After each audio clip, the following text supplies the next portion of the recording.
Just look at you monsters. Relax, Marcus. I know you weren't implying anything. You're a smart kid.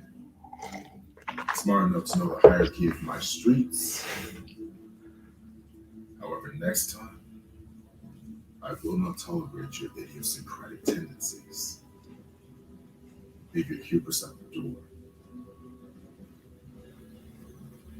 Now dismiss yourself so I can enjoy this good-ass sandwich.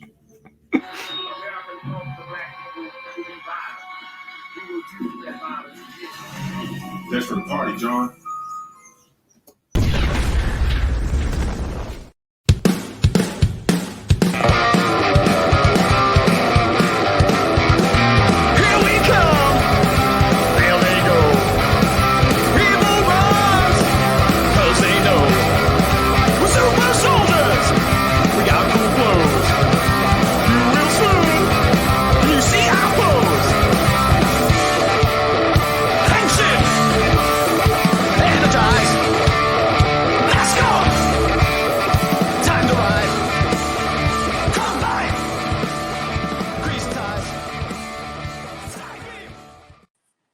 Hello and welcome. I am Gazbot for Action Activate, and with me, as always, is...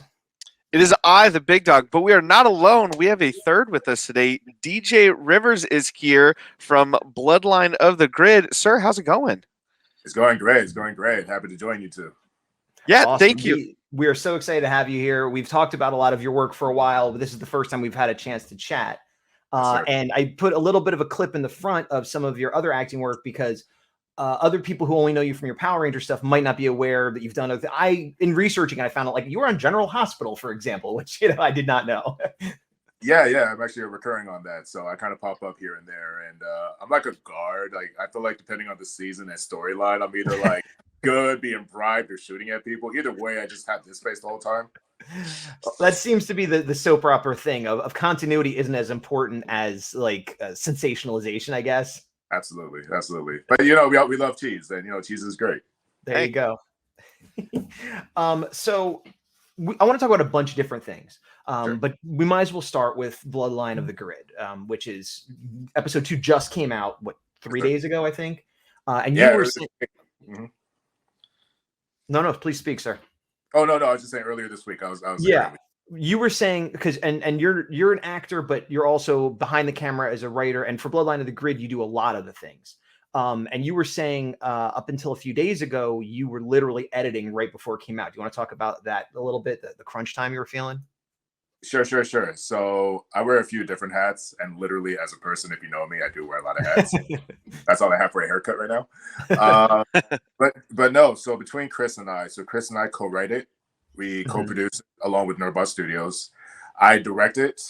I do the assembly for it. There are much more talented individuals who do the VFX.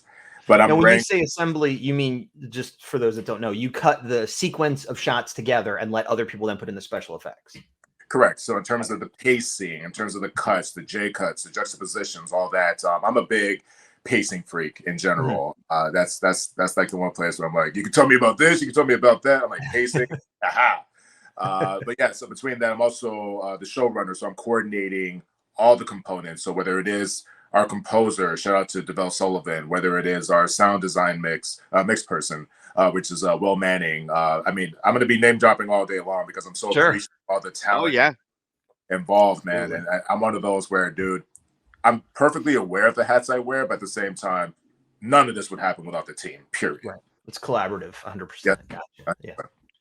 I feel like, at least from our perspective, that also shows from the writing and how the show is, where it's not all on one character or all on one person. Like, I feel like even, in the work that you're working on, it shows how much of a team player you are. And it's not like, it's not just about TK. It's not just about Andros. Like, everybody is in this. So I think it's really cool that to hear behind the scenes is just as, collaborative as it is from what we're seeing from you guys. So that's really cool.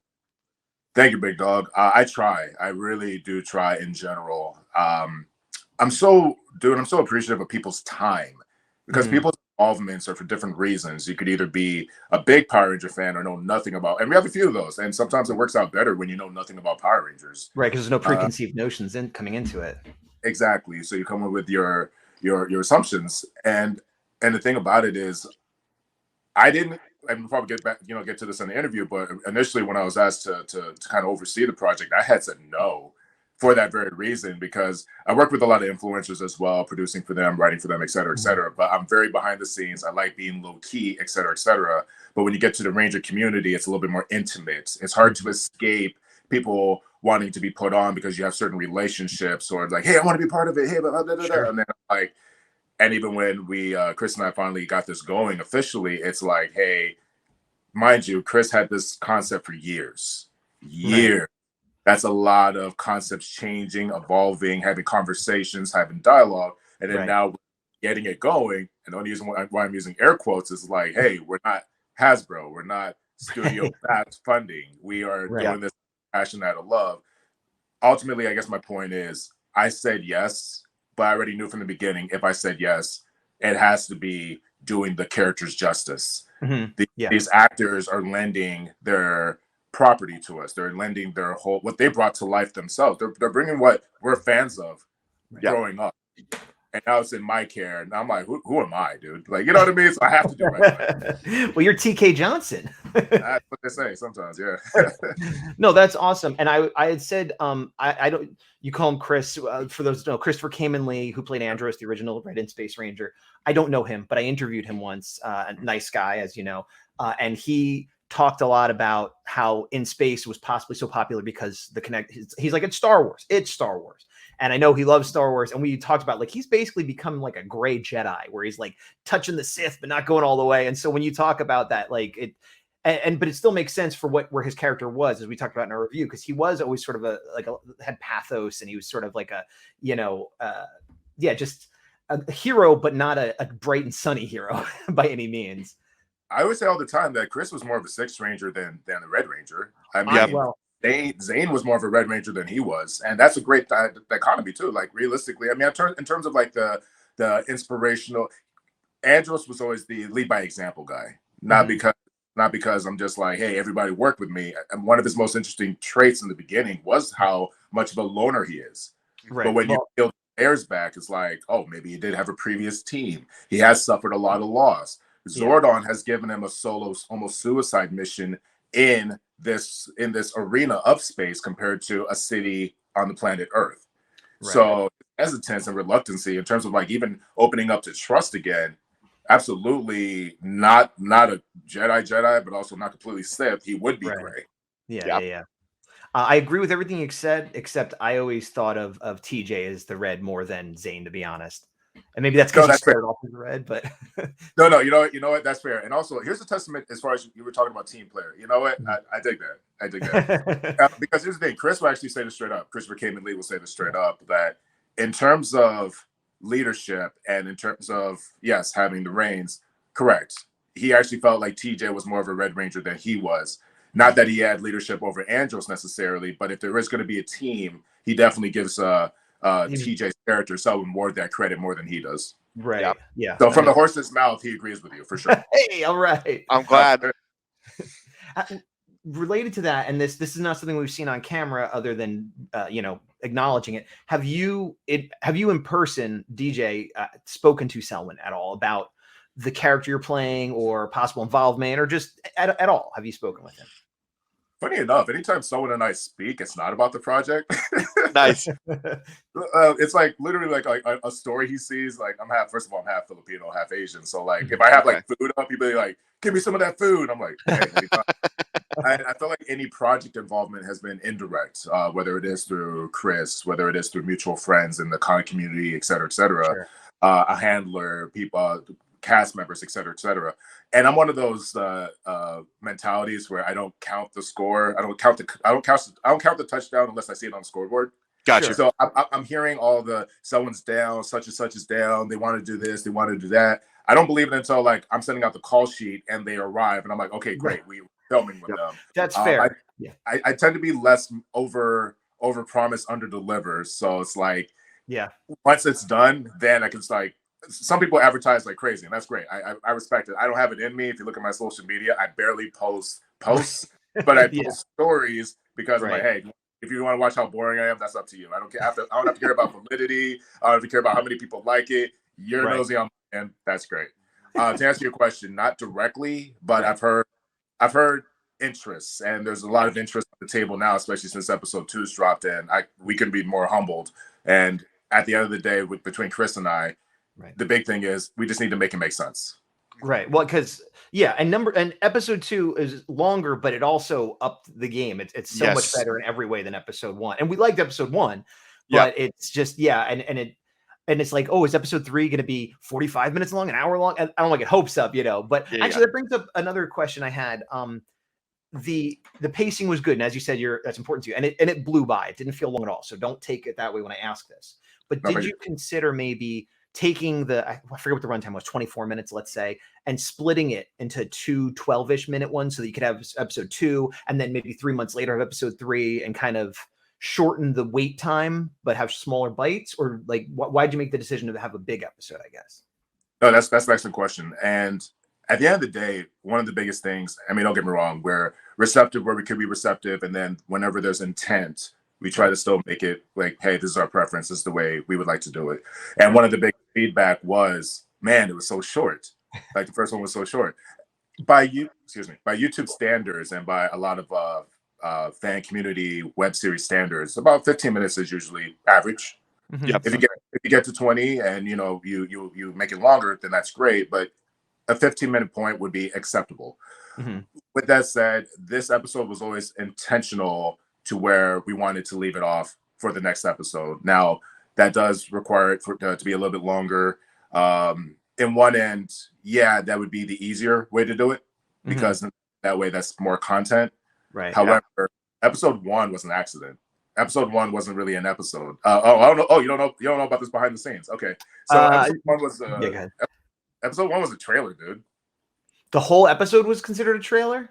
We went into it with the intention of recording a trailer. So very akin to the end of The Force Awakens. You have the Jedi back to camera. He's about to toss his lightsaber because F this franchise. No, I'm kidding.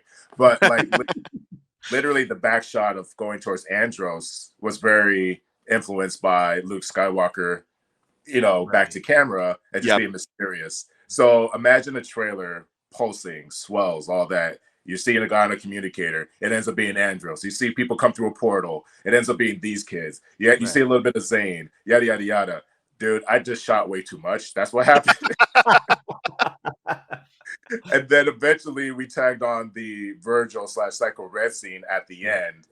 Because it was so much, we made the decision. I made the executive decision, and everyone agreed, like, let's just make an episode out of it. Let's just give him the teaser, but also give him the intro on the world. But like you said, and as you mentioned, it doesn't explore as much as you can. It gives you the taste as far as what is this about. But I'm also hopefully get the response of like, hey, I want to see more. And that's what happened. And then we got Patrick, who plays Psycho Red, involved, and that's how that happened. So the intention was strictly a trailer that ended up being episode 1.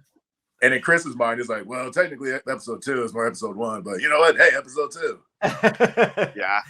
Well, and that also might have worked out because maybe you generated more interest with the full episode than you would have got with the trailer. And maybe if it hadn't been a full episode, you wouldn't have had those characters included in the other spinoffs like Shattered Past, for example. Not as incorporated, for sure. Because, I mean, again, I love the world that's being built. I think it's a humbling, and Colin Bass, who writes Shattered Past and writes First Ninja, we always talk about all the time how humbling it is to even be considered associated with these characters. Right. And like, even on any scale, right? We don't care if it's one person who's just like, hey, you think of us when you think of this. We're like, great, awesome. We could retire happy knowing anyone like associate us with that. Well, and I think that has to do with the level of quality across the board that you guys are doing in terms of acting and writing and production and everything, because, and I'm not putting down anybody else's work, but there have been lots of people who have been like, hey, I'm in this fan film, or I'm this original Ranger, or and put them online. And that's fun and that's great, and be creative and everybody do your thing. I'm not trying to discourage anybody, but usually it looks like, hey, two buddies in a backyard having fun.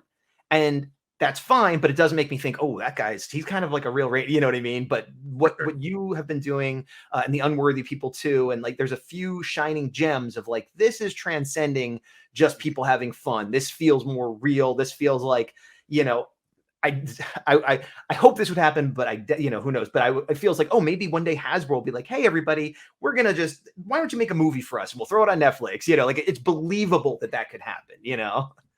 That's the goal, man. I mean, here's the thing too. I feel like each show brings something different to the table too. I mean, like for instance, the reason why we're able to deep dive in different mediums, whether it is the comic books, whether it is through Bloodline, whether it is through Shattered Past, it is because each narrative has something different to offer, and not to mention a Doctor Who type of this is this in the future, but also an alternate version. But this is also, but you okay, head explosion.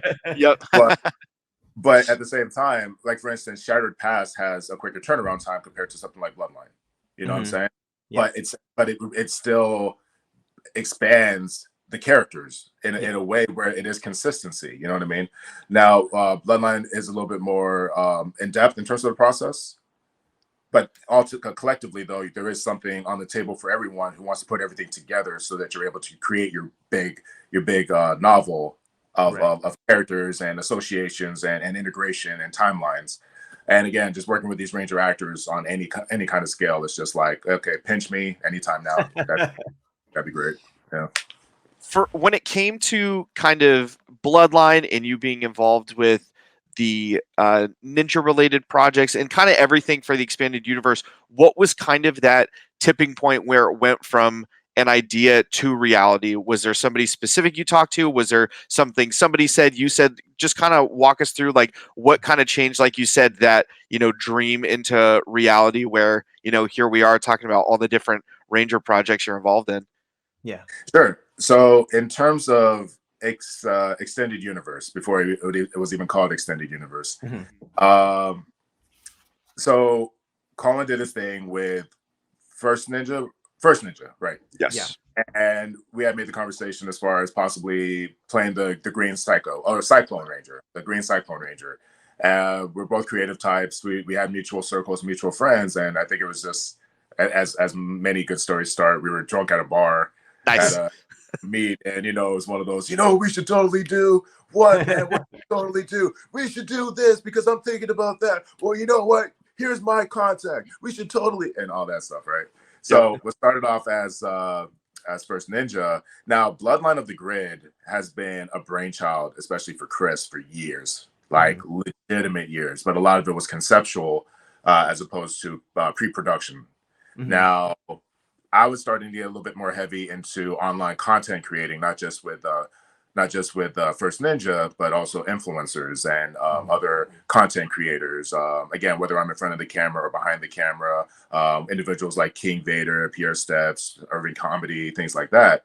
And, you know, relationships grow the way they grow. You know, you can't force that. They just kind of happen. You know, it takes a level of trust and relationships. So as Extended Universe was growing, and I say this all the time, I give Crimson Vision all the credit in the world for the concept of Shattered Past, because I remember seeing Zero trailer, and it had to do with a Sam O'Neill jumping, dodging, and rolling around, as Colin does. He likes to roll around. Like, let's see where he has to jump and dive and roll around. That's Colin. The Rolling Ranger. I talked a little bit into that in this episode. I'm like, okay, what will Colin do? Roll on the dirt. Okay, I want to slide and run across camera. But yeah, so before that even got started, so with Shattered Past, I remember watching that going, damn, that's good. Dang, I like that concept a lot, because he didn't tell us about this. It was strictly a Crimson thing, and then it ends up catching on. Like, oh, why can't we see more of this Sam character? We only saw him as like the ball of light. Right. So right. Fast forward, the concept of Bloodline has always been a concept. And as the relationships grew, the resources grew, and you get to know the MacGyver elements to the table. You're like, okay, this guy has a paperclip. This guy has a piece of chewing gum. This guy has the picture. What can we do? Fast forward, the conversation between Chris and I and Nerdbot finally happened. And it was like, okay, this makes sense. But if I'm going to be in your stuff, I really feel like you should be in our stuff as this. And it became that dialogue that has kind of continued on. Where it makes everything stronger doing that too. when you're able to have that connection, pollination of ideas and characters, it makes all of them stronger and richer. Yeah. It makes it interesting. At the very least, it creates the dialogue as far as like how is this all connected? And at the end of the day, that's the big conversation piece as far as how is everything connected. Right. Some people treat it as its individual pocket series, which is fine. Right. Other people who keep up, it's like, okay, you could either watch Agents of S.H.I.E.L.D. and be perfectly fine and great, or you can see how it connects to the Avengers and understand like, oh, there is a world outside of this. Right? It makes me think, because I've been a comic reader since forever, and it makes me think of comics even more than movies and TV, because it'll be a thing where, you read Spider-Man, but Spider-Man shows up in the X-Men. You don't have to read that, but if you read, and then maybe Wolverine shows up in Captain America, and then Blade's over, and so it's that thing of, the more you read, the better experience you get, but you don't have to. And that's how I feel about the various shows you guys are doing. Yes, sir. I appreciate that, man. And that's a happy accident in terms of how it grew. Case in point, even like the original storyline for Bloodline, the original storyline for Bloodline was always based on two main components: the relationship with Andros and Zane, the KO-35 boys, just because they were the heart of, well, they were like one of the main relationships to Andros, which is Corone and Zane, and then also Andros' specific relationship with Ecliptor, which at this point we leaned into the whole Ecliptor being a Let's talk. I love how you guys dissected this, and I love how you guys dissect everything to the point where, and I want to get to it, but right now, at the time of this recording, which is kind of frustrating, but YouTube just recently marked our video as for kids, which is why the comment section. YouTube! I'm like, we didn't do anything. I think. YouTube. Okay, yes. So like for the first couple of days, where the comments were amazing, the feedback was amazing, a lot of positive input was amazing, but you don't see it now because YouTube just marked it for kids. I noticed the comment section was closed. I'm like, that's weird. On a thing like this, you want comments, don't you? Yeah. But I guess they know what they're doing. Comments have been great, and then I woke up and I like. Several people blow up my phone like, dude, where are the comments? I'm like, scroll down. No, it's not there. Scroll down. No, dude, come online. It's not there. All right. Dude, did you know the comments aren't there? That's what I'm telling you. Yeah, okay. I do love that your first reaction is like, all of my friends are just idiots. Well, this one particular person, maybe. But so we're trying to contest it. We're trying to get it back. The views are still going up, but right now it is still being pocketed because it's being categorized for kids. I didn't even know YouTube could make something for kids. I thought if like wouldn't that be potentially showing kids that, like if the creator says this is not for kids, you're like, we murdered at least 4 people in this video. Can you not? I could list 10 main things off the riff, like what makes it not for kids right now. Actually, even now at the time of this recording, Unworthy, their first episode just got hit with it too. I just saw that Sean. Wait, what's his name? The Unworthy guy. Why am I blanking as well? Well, anyway, the creator of Unworthy, whose name I'm blanking, I apologize. He had posted something, and I didn't know why, but this makes sense now. Where it was, YouTube thinks this is for kids, and then it shows, the Arbiter coming in and ripping everybody up, and like it's like, oh, okay, yeah, what? Of course, it's not for kids. Dude, the very first thing, am I allowed to use a little profanity or not? Oh, please go for it. Okay. Well, one person saying no, one person saying yes. I'm not sure. It's the devil angel. I'm not going to drop F-bombs. Okay. If you're not going to drop F-bombs, how about that? If you've seen the episode, you've seen what's in it. Put it that way. Yeah. One of the first things that happens in Unworthy is he snaps a neck. Yeah, I mean he snaps a neck. Yeah. Our literally our first piece of dialogue is "damn you." Yeah. Followed up with "you're a tough bastard." Right. Yeah. Literally the first 2 lines. Yeah, I don't understand the logic in their decision-making process, but I'm troubled by the unilateral power they're exercising. Because then you could get in trouble by their own rules of this isn't kid appropriate, and it's like you said it was not. That's very strange. That's very, very strange. Yeah, their algorithms seem to pick and choose the worst ways. Like we are a tiny channel, but the amount of times we've been hit because it's like, excuse me, there was 10 seconds of audio there that sounded kind of like a song, so you're out. We've got strikes on reviews of Power Rangers episodes from 20 years ago that we're talking over, that it's small, and they're like, nope. And it's like, what? This is the definition of fair use, so it makes no sense. Right. It is weird. It is. Yeah. It's I don't know. I feel like certain representatives are bored, or it hits like certain dingers where they're like, Power Rangers in the title. Okay, kids. Yeah. Like, that's one. I don't know, it's weird. Hopefully you get that reversed, because that's unfortunate. Like you said, I know you're still getting the views. Well, okay, I have a question which you may not want to answer, and feel free, but Oh, by the way, real quick, shout out to Jordan from Unworthy. It's Jordan. oh, Thank you, Jordan, thank Jordan, you, thank you. Hey, I'm terrible with memory names. I have notes for this conversation because I'm the worst. But what was I gonna say? Okay, so this is again behind the scenes, inside baseball stuff. So if you don't want to talk about it, that's fine. But sure. I was thinking about Bloodlines and all of the properties we're talking about.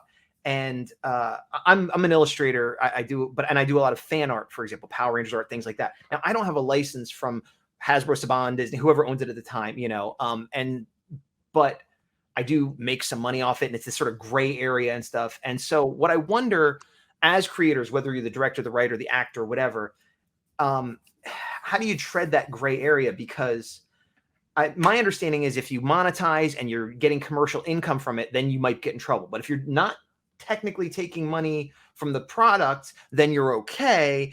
But then I know like some have run Patreons and some have commercials on them. And if you're not getting money, then how are you funding it? And so these are very personal questions. And if you don't want to answer them, I understand. But I don't understand how it can work. Does that make sense?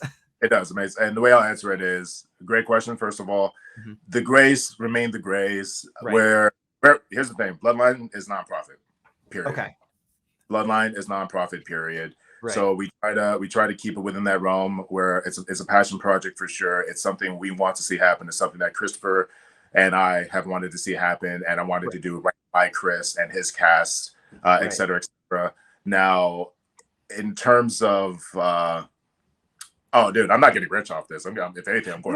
No, but even if nobody has paid, even if nobody has paid anything, just the sets and the seat, like the work there are certain things that even if people donate their time, there's material costs, and that's what I'm trying to wrap my head around. Is it literally just people donating, like, oh, I'll build a ship for free, and just, like, it's us. That's what I mean. Like, to keep that said, I'm not getting rich off this. I'm going broke. Okay. So, and that speaks volumes to your passion, obviously. Yep. But that also makes me nervous of like, well, how long can it possibly go then? Because if it's all money going out and none coming in, and again, I'm not saying that you guys have to make $1 million, but going back to talking to myself, when I do my fan art stuff, like I'm not getting rich either, but I cover my costs. You know what I mean? Sure. If I go to a show, I sell enough that I could cover my costs, and but if I was losing money every time I went to a show, I'd stop going to shows. So the fact that you guys are losing money per episode, do you have like, well, we're going to do 4 episodes and then we're done no matter what? Or like, yeah. But okay, so even to clarify even further, it's not like it's all on me. There's hands in the pots in terms of contribution, in terms of collective internal funding. And, it's the same mentality as far as like, hey, I understand that this tomahawk steak costs $200, but I really want this tomahawk steak, and I can do it right now. I'm gonna get this tomahawk steak right now because I can do it. Right. So it's definitely our making it make sense internally. It's definitely our, hey, this is our means. I'm not going to put it this way: if it's a choice between paying my rent and still living life and doing content, I'm going to choose life. Respectfully. Well, that's good. I'm glad to hear that. Yes. I guess sometimes I get it right. This makes me think back what you said a minute ago, well, 10 minutes ago, whatever, about the MacGyver aspect of who has a paperclip and whatever. I was thinking the same thing. And it makes me think of, Robert Rodriguez, the director. Yes. He had a book called Rebel Without a Crew I read years ago, and he was talking about the making of El Mariachi. And he was saying, okay, so you know what I'm saying? So it makes me think of, he's like, I don't have a lot of money. I know a guy that has a guitar. I know a guy that has a car. And just like, who do I know that has a thing? That's in the movie now. And I imagine, is there a lot of that going on with you guys? Like, oh, we know someone that has a cool suit, or we know someone that has a good location. And then you write that in because you have it? A little bit of column A and a little bit of column B. So that's column A, of course. I think that's the first conversation we always have in terms of what do we have access to. Right. I think that's the most obvious with any aspects of creating. And then afterwards, it's like, what are we investing into? What's the execution of certain things? Like, for instance, I have to give credit to, like, there's certain individuals that make this process way easy. Some are strictly, hey, I just love what you guys are doing, so I want to be part of it. And others are like, I love what you guys are doing. I usually charge this. I would do it for you guys for this. Right. So it's a little bit of it is again episode 2, extended universe, multiple episodes, Bloodline specifically episode 2, and done in a very specific way, different.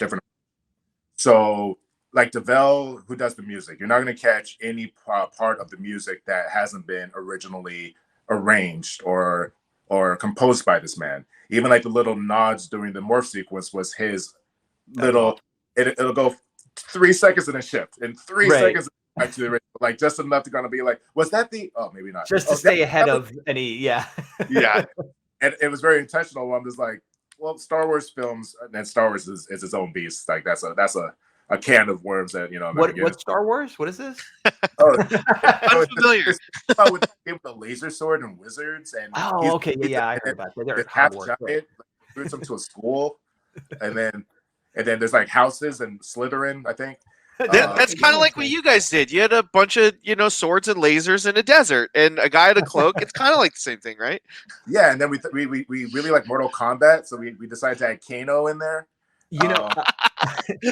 Nice pull. That was very cool. But it reminded me when I was looking into stuff you had done, that you sort of have a foot kind of sideways in the Mortal Kombat universe as well, because you did a voice for a character called Saurian, for a show. What is it called again? You know what it is. More than just me. Also, More Than Just Me, which is a web series about kids with these powers, and they can pull in different personas and stuff. And you do the voice of one of those characters, and then that character had its own short, which Big Dog, I want to send you because it's awesome, where he fights Reptile. And you're just the voice in that, but that again, you sort of are the voice of a character fighting Reptile in Mortal Kombat scenes, so you're kind of in Mortal Kombat. And dude, so first of all, holy crap, you've done your research. And then second of all, but yeah, I think that's the coolest thing, and that's what I was trying to allude to earlier, where working with individuals that are down, and are mutual nerds, and we like this stuff. Like we like this stuff. We do like the Star Wars, the Star Treks, the Mortal Kombats, the Doctor Who's, the dude. I'm a big Kingdom Hearts fan. And nice. Okay, dude. If you don't think the dual wielding sabers and the dual sword wasn't Kingdom Hearts, and the way it materializes isn't Kingdom Hearts, you're crazy. 100% what it is. Like that's awesome. Power Rangers do pull weapons out of their butts. We know that. But the way it materializes is completely the Keyblade from Kingdom fantastic. Hearts. I love There's a lot of influences, like even like shooting styles, man. Say what you want about J.J. Abrams, man. I love his eye. I love J.J. Abrams' camera and cinematography. Like, regardless if he's just known for the flares or lens flares at this point, like, nah, dude. He knows how to keep a conversation alive. Like, yeah, you can keep a camera still, and that's fine, and it serves where it serves. And then there's keeping it alive and keeping it orbit, keeping certain momentums. I mean, if you look at like because Bloodline has a lot of exposition too. Yep. Right. There are cool special effects moments, which I'm very proud of. There's a lot of expo dump. There's outside of, after Sam Colin's character does training, it's the conversation scene.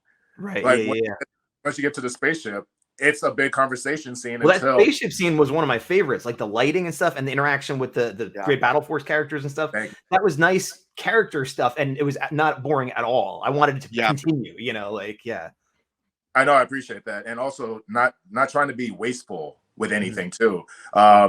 Case in point, even having and shout out to David Fielding, who aka the original Zord, even having his narration changed in the beginning helped so many. And that's why I'm like, dude, I wish the comments would come back up, because that narration alone helped people get it. Oh yeah. Yes. The power struggle, what's at stake, what's the objectives, and why are certain factions fighting, where it isn't as simple as good versus evil. It is like is internal Ranger Civil War, because there is ideology we think we're right, and even in back to the original Matrix, the Morpheus crew were considered terrorists. Yeah. Right. And you know all about that since you also played Morpheus. Yeah, I was going to say the same thing. I promise you, I'm not trying to set that up, but right. But yeah, I love gray areas in terms of that. You know what I mean? Right. So every piece of dialogue they try to serve moving the story forward. Even like there's people commenting on Project Manicore and the fact that now they give a crap about the Crybots because the Crybots have grid energy, and I want to give thing as much relevance as much as possible. So even changing the narration in the beginning is that akin was great. Saturday. Thank you, brother. Is akin to like Saturday morning matinee stuff and Star Wars. Star Wars was influenced by, and Clone Wars specifically was influenced by Saturday matinee. Where, like the series where it'd be like General Kenobi and Anakin Skywalker are pursuing, and it helps. And you know, like the original crawl from Star Wars was based on that. Where last week we got to see our heroes in turmoil. Right. Here we go. Princess Leia looks really good in a white dress. Who knew? You know, so. And that was such a ninth hour edition because it was something I wanted to do, but I'm also just like, listen, we had to get this episode ready for Anime Riverside, and it was like maybe 85% complete. Right. Getting it to the polished, ready for YouTube was still like I have like a checklist where I need to get this done. That makes sense because we saw it was going to debut at Anime Riverside, and we're like, oh, we'll review it, and then it wasn't up, and we're like, oh, I guess we got to wait a few weeks still, and that makes sense because it wasn't 100% done yet. It was a screen. Well, it was a screener. It was always intended as the Anime Riverside exclusive, only to be released later. So yeah, that's why that happened. But also it gave us the time to get it where it needed to be ready for release. Yeah. And of course, post-production growing pains is always a thing. Just quick question, because we talked about this a lot because we're whiny little babies. We wanted it to be out immediately the day, I think it was the 6th or whatever it was. So we thought it would come out like midnight the 5th, and we'd wake up the 6th and do a daytime review, and it didn't come out till 6 at night. What is the decision-making process and when you release it, and are you involved in that? I'm involved. The mentality, well, it's a collective like Nerdbot, myself, and all that. Right. It's a collective thing where actually, if you looked for it in the middle of the day, it was already up, but it was as a soft release. Now, in terms of us making it the official 6:00 p.m. that day, it's just to kind of get eyes up because, YouTube's a weird thing. You know what I mean? Right. Trying to get the momentum's a weird thing. You could advertise all day long and end up with 10 views, which is fine. Hey, good for you. 10 views. That's awesome. 10 more that ever existed. Right. But the midnight thing was never on the table just because it was never going to be. But we also wanted to give opportunities for when people get off work to get to it. COVID or not. I think COVID's been kind of weird in terms of creating like a stable when people are off work. Right. But the mentality is like, we'll do a soft release in the beginning, generate the natural algorithm, and then really have everybody come in at once to try to direct people in order to consolidate and bottleneck it so that people come as opposed to sprinkle in. Right. That makes sense. Okay. So we are tiny little babies. Yeah, I know. I knew that going in. Worst thing in the world that people actually want to see it. I mean, yeah. One thing when you were bringing up, kind of taking a step back of a lot of the different influences that you had as a fan when it came to Bloodline. Obviously, when it comes to the extended universe, there's a lot of concepts that are already well pre-established, and you guys are continuing to expand upon them. One thing, just because I know that you are a deep cut Ranger fan, when it came to Bloodline, was there any influence with the Power Rangers hexagon concept? With how you had kind of the beginning of what we've seen so far kind of go from here? First of all, shout out to you guys knowing about Power Rangers Hexagon. I can honestly say it didn't. Okay. That's fair. That's fair. No, right now when you were talking about it, it kind of got this reaction for me. Huh. Yeah. Well, that's the best influence when you're not directly copying, but maybe somewhere in your mind you were influenced. It's like whenever people have fan theories and then the directors come out and they're like, yeah, actually, sure. What if this thing did this? Yeah, as far as you know. Fair enough. And completely fair enough. But I can honestly say, even on a subliminal level, I didn't think about that at all. Fair. Like, I'd have to even go back to refamiliarize myself because I remember the concept in terms of like this team versus this team, blah blah blah blah blah. Yeah. But no, if anything, I would say this didn't even have an influence on it, but I could probably associate it with more Civil War Marvel than that. Right. Yeah. And even then, that's more of the subliminal, like, oh, maybe it was that. But directly, it definitely wasn't. But I also think it's always interesting to kind of have powers versus powers, where it's not as simple as, hey, mahaha, I'm the bad guy, and hey guys, bring it together. We're the good guys. It is. It really is, and I think that's always interesting. Even like having factions, and even like the layer, like in this episode alone, you get a little bit more deep dive into the coalition, the Red Raiders, and understanding that Andros's team is a bunch of like they're eclectic, you know what I mean? Yeah. And then you got a little bit more introducing where Grid Battle Force stays in it, where it is integrated into the coalition, but there is also those who believe that the grid can't be abused this way. Right. Dane alone introduces the Silver Legion division, which is a testament to his actual marketing campaign for himself, which he always goes Silver Legion. Like, and there's like little nods like that throughout the episode, and even like Project Manicore, there's a throwaway line. If you don't care about it, it was intentional for me, but there's a throwaway line where Christina, who plays Betty, says, "Imagine if a warlord had access to a League of Rangers under his control." And that was an alternate future where that's how Draken has like the mastodon, Tyrannosaurus, sentinels and stuff like that. And it's paths taken and not taken, but everything's connected. Like, dude, everything's so intense. It's not even funny. That's fantastic. Awesome. Yeah, I love hearing that, just because, kind of like you said, it's for those that care about those, great, and if not, it's not beating you over the head like, how did you miss this line? Now you have no idea what's happening in episode 4. Like it just builds that kind of what Gaz was saying, of that comic book mentality of like, if you care, it's even better. If you don't, it's not taken away from what you're doing. So keep on watching. There was what was the question I had? Well, while you're thinking of that, go for it. How you asked to come on here, and we're happy to see you, and we're thrilled to be talking to you, and everything's been very positive, and we love your show. But I know that I have a little bit of a reputation of being the nitpicker, naysayer of like, that CGI. Why is the sound that? How much do you hate me for that? How annoying is that? Or is it like, no, it's fair and I appreciate it, or is it really just annoying? No, I'll be honest with you. I didn't expect that question. You know what? I will say this. I think feedback is always, it depends on the source, I guess. I mean, I think everyone has a valid opinion. I think everyone as a person will always have a valid opinion. Now, depending on what a person's idea of what it should be, can be taken into account to a certain degree, and can be just received in terms of, okay, I appreciate your feedback. Now, knowing your own involvement, it does give a little bit more insight in terms of where you're coming from. And that's the reason why you two. Okay. That's the reason why you two. Somebody's playing with a toy that I want to see. Actually, I can tell you exactly what it is. It's the Hasbro. It's the Hasbro. I'm not going to grab it because it's on top of it. Is it the Beast Morphers one? No, it's the freaking Power Morpher that they released. It's the the new Hasbro one. The new Hasbro one. The one that's kind of squanky. Oh, okay. The batteries are doing a thing where it's been doing it. Like it's like on its way out or something, because out of nowhere it'll just like activate and make those sounds. And I'm over here just fantastic. Like, I'll be honest. I thought somebody else was in the room and they had a lightsaber just staring at you. Just that's what it sounded like from here. I'm like, I guess. I mean, oh no! The last thing you're going to see on the street is just like, and then and then just shaky cam, and it's like, actually. It's like, I'm the real TK Johnson. No.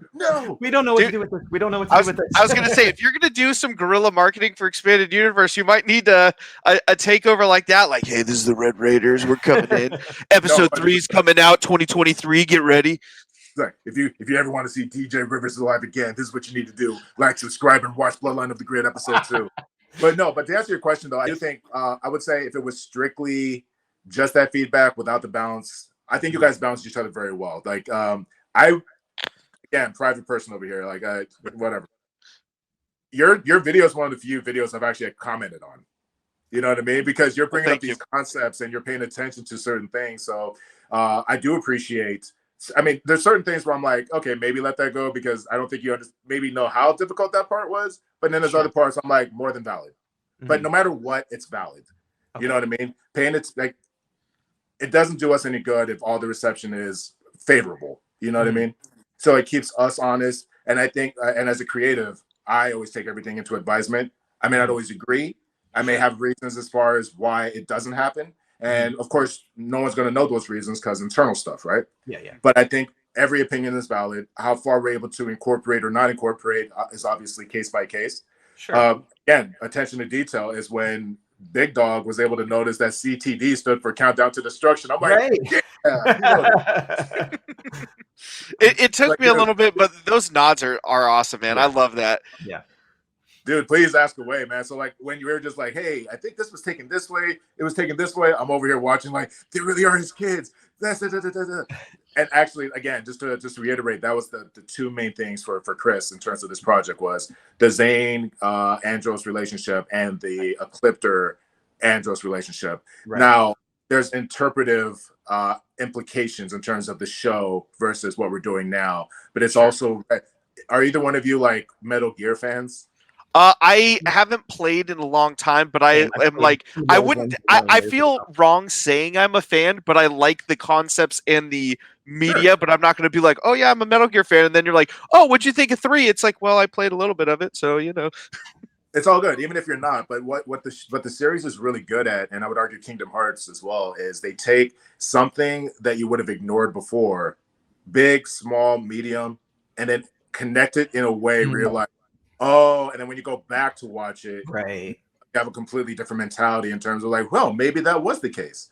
Okay, case in point, Marvel fans, both of you Marvel fans? Okay. Yes, sir.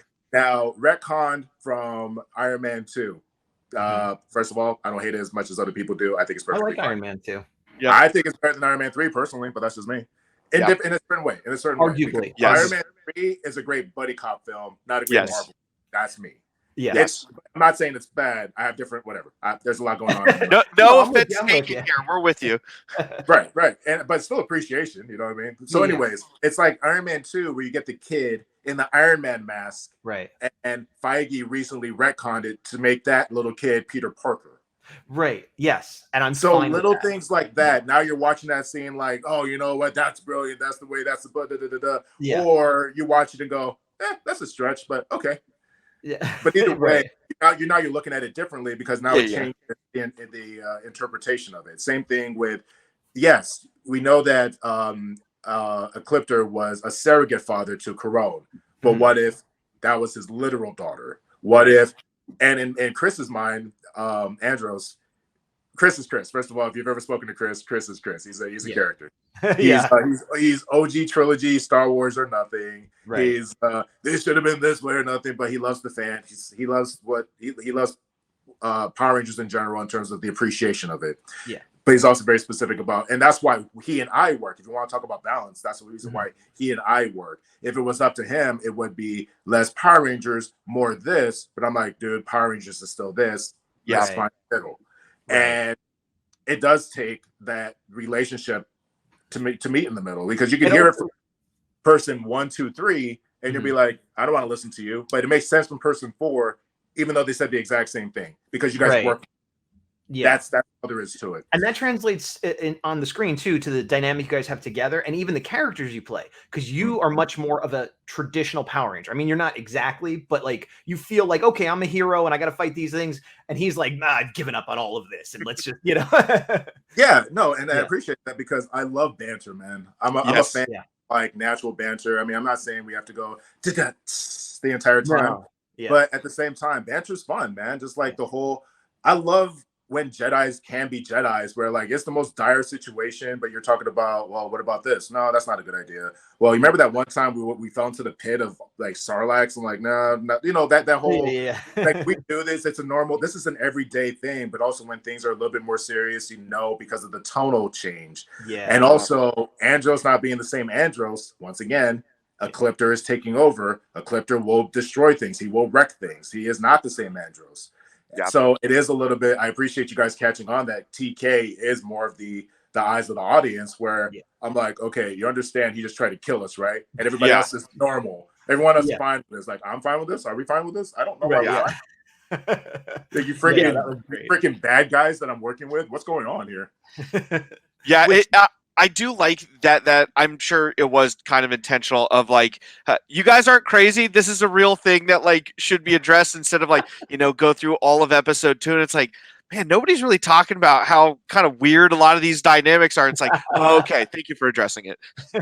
No, dude, it's so intentional. And I love relationships like that. Like X-Men is great, man, because of the different personality like types, you know, whether it is a Cyclops with a Wolverine, with a Gambit.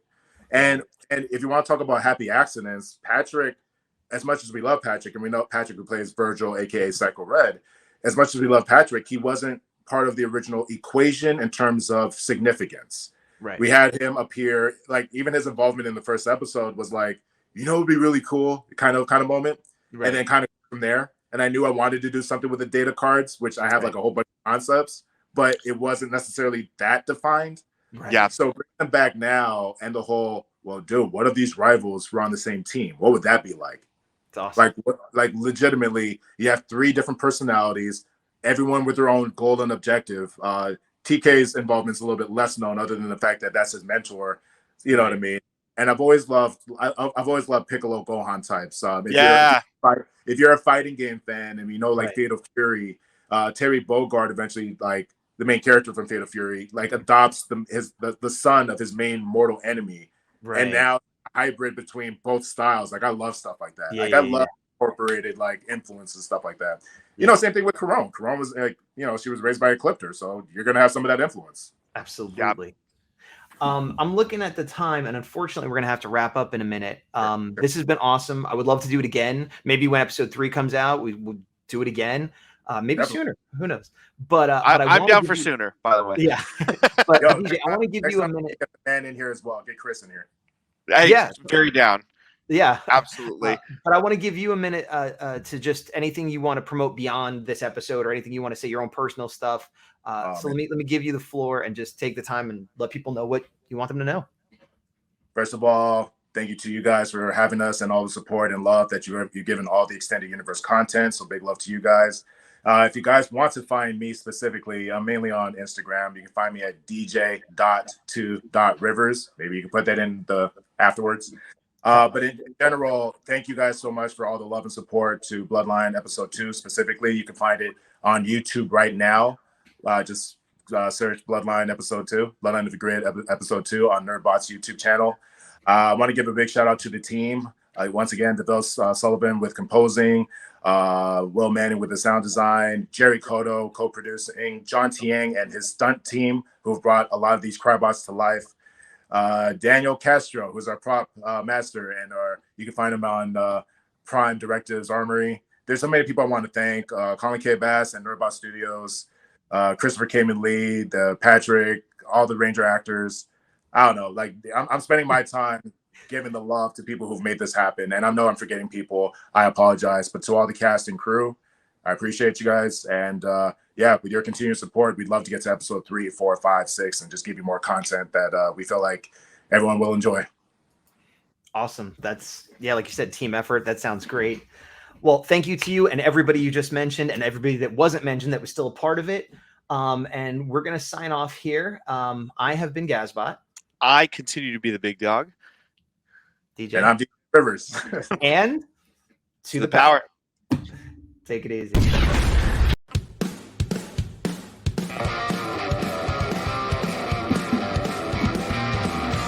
If you want to talk over the credits, you can press that little microphone icon. It's not required. It's just a little something. That way, this is what separates, the people who watch until, hey, do you want to watch a new video? And, everybody else, which is fine. I'm just watching these individuals looking badass, man. Action, Power Rangers. Yeah.